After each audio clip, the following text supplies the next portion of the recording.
Hello, dear students.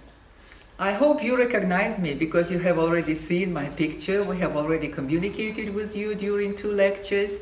But now I am doing another innovation. You know, I am open to new technologies. So we decided to record very short videos.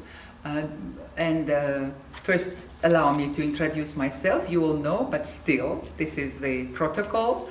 My name is Z.T.Tukhtakhodjaeva.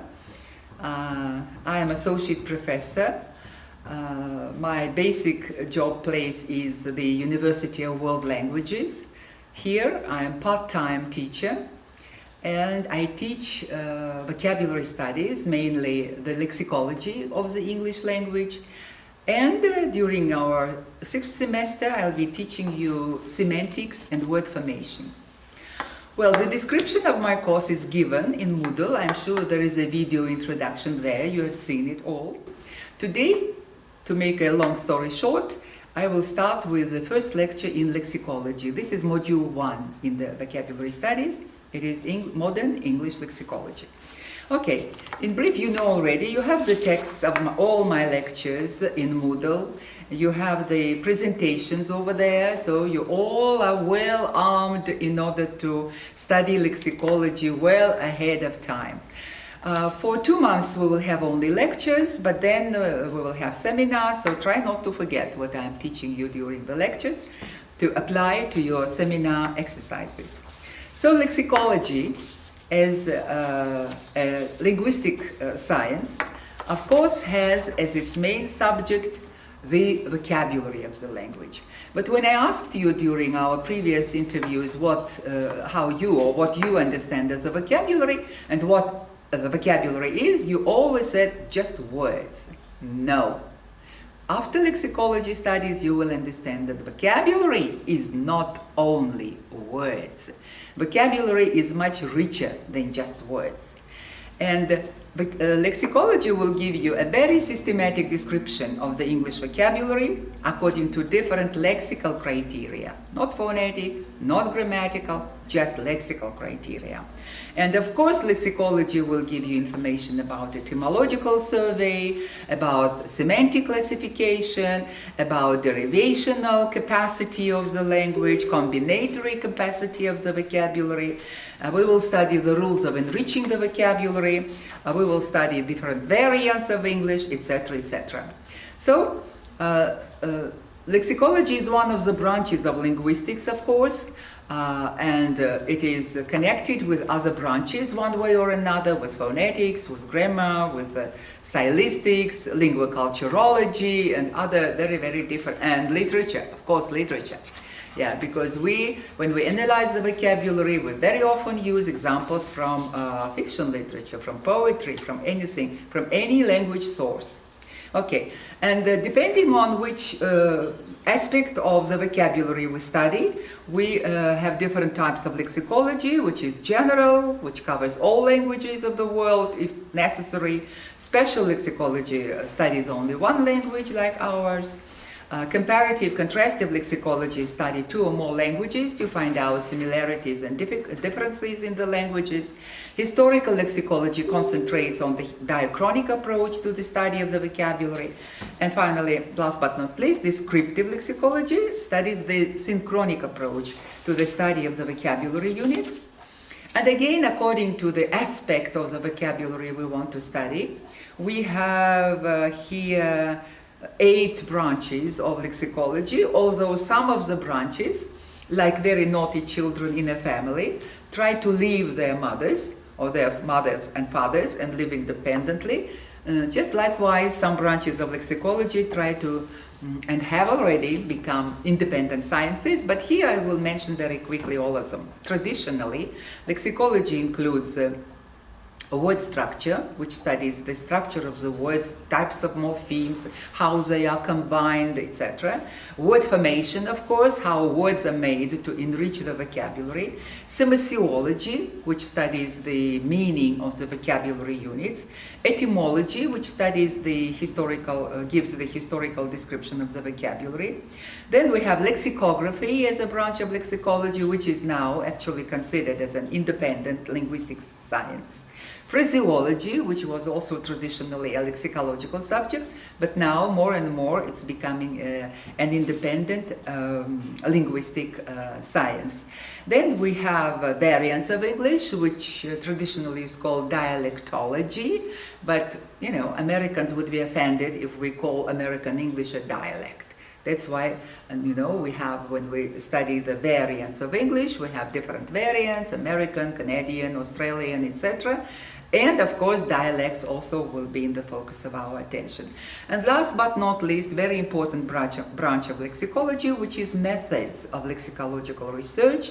And in this passage, we will study how to deal with the vocabulary, what methods, what tools, what techniques we can use in order to find out the real inside magic of the vocabulary, magic of the word, and why all these researches, your diploma papers, your case studies, your course papers, essays, they all are in one way or another connected with the vocabulary. That means you need tools of analysis. And this is what we will discuss during our lectures.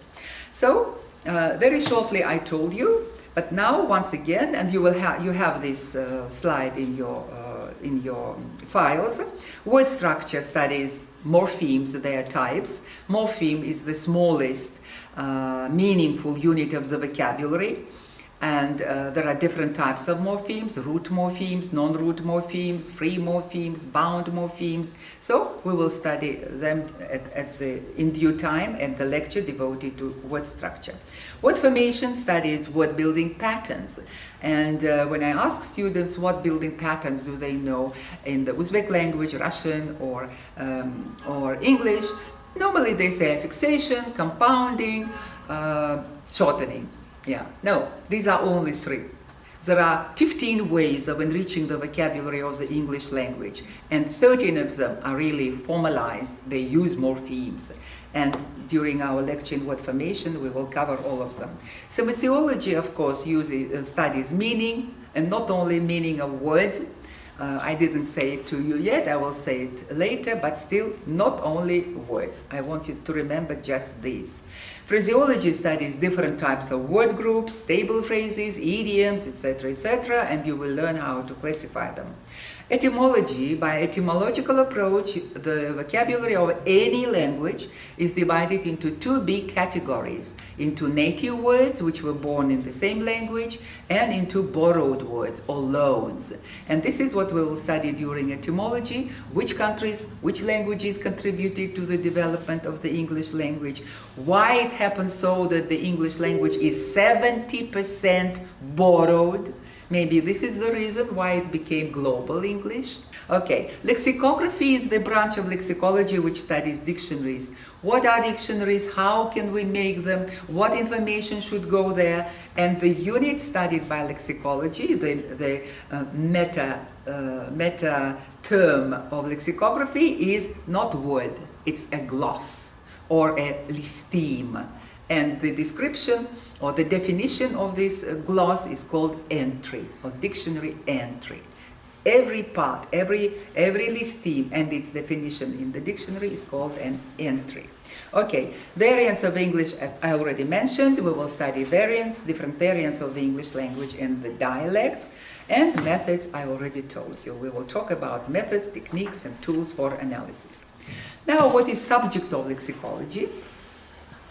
Subject of lexicology, the word lexicology, you probably know, is compiled from the Greek word lexis, a word or phrase, and logos, which means study or learning.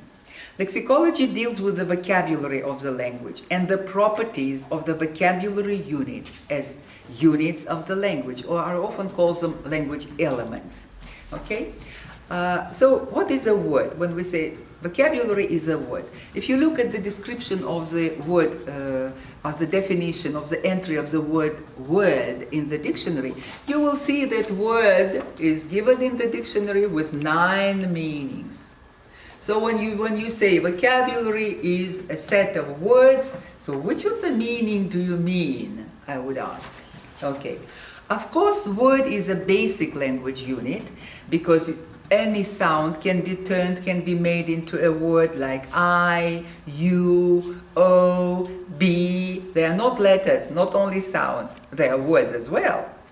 A word can be used in the function of a whole sentence.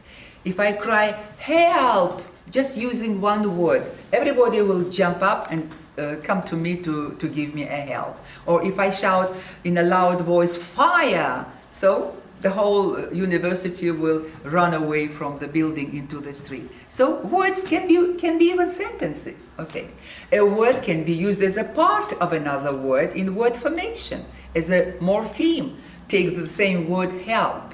You can come across word helplessness, helpful, helpbot, helplessly, helping, help desk, right? And they are not words anymore. Word help is not a word anymore. It is the root morpheme, the basic building block of another or of new sentences. And of course, a word can be even a part of a set expression. If you say, I can't help laughing, help doesn't mean that you help anybody, right? You cannot help yourself. So, and it is a set expression. I can't help crying, I can't help laughing, etc., etc. Or when you say help yourself, it is already a set expression already. Help you, you cannot say. Help him, you cannot say. When sitting at the table, you always say, help yourself, please, right? It's a set expression. Okay, or help a lame dog over a tile. There is a beautiful phraseological expression, to help a lame dog over a tile. There is no dog in this expression. There is no tile. To help a lame dog over a tile means to help a weak person to accomplish something, some activity he wants to do. Okay? A dog turns into a person. It's a phraseology. Okay, good. So you have all these expressions in your files, and you can again look at them. Okay, I will skip some. I'm sorry for using my finger to turn over the pages. I will skip some slides to make my video a little bit shorter.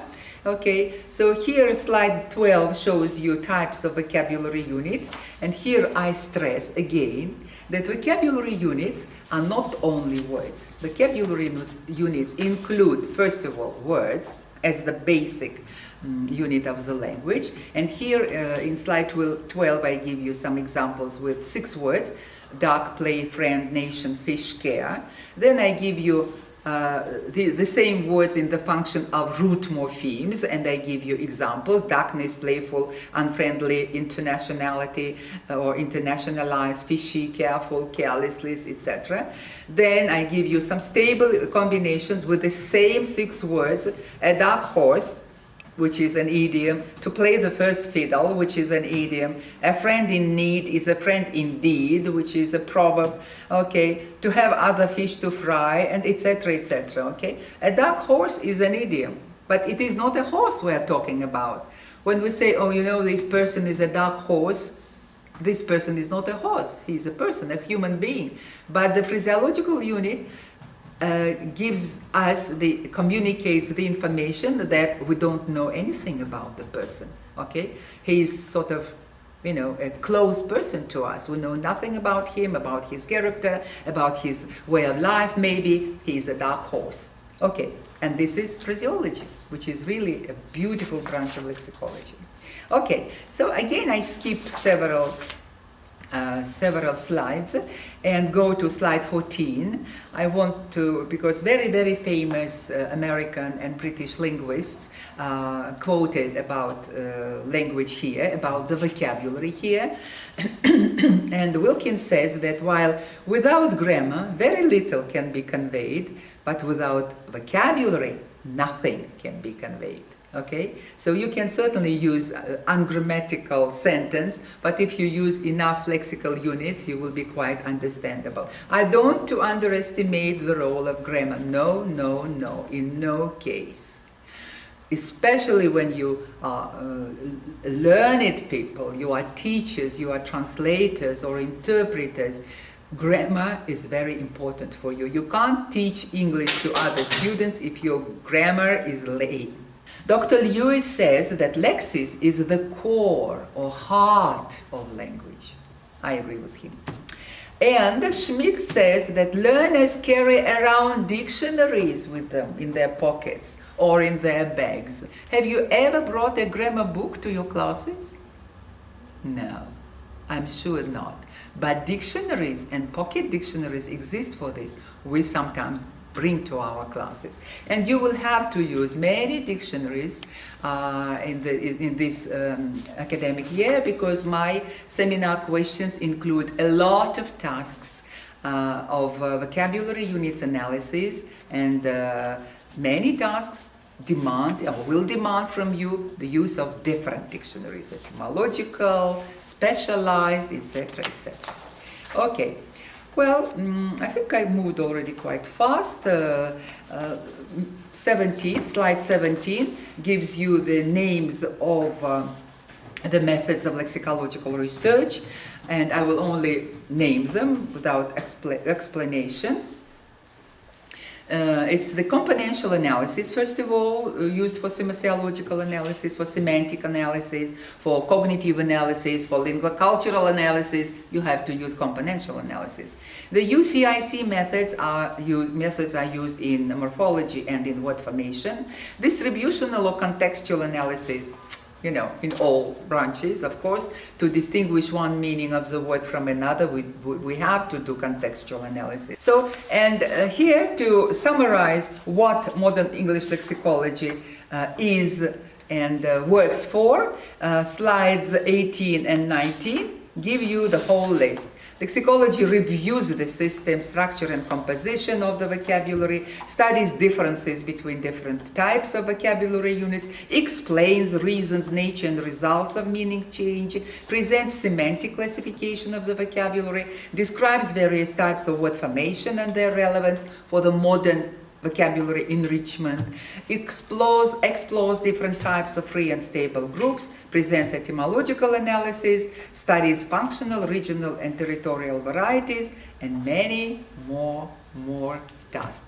I am absolutely sure that you will enjoy studying the modern English vocabulary. We will share many funny classes with you together, hopefully this semester, if not next semester. And I am always ready for your questions. You have my telephone contact, my telephones. You are always welcome to contact me on any issue connected with modern English lexicology. Thank you and bye.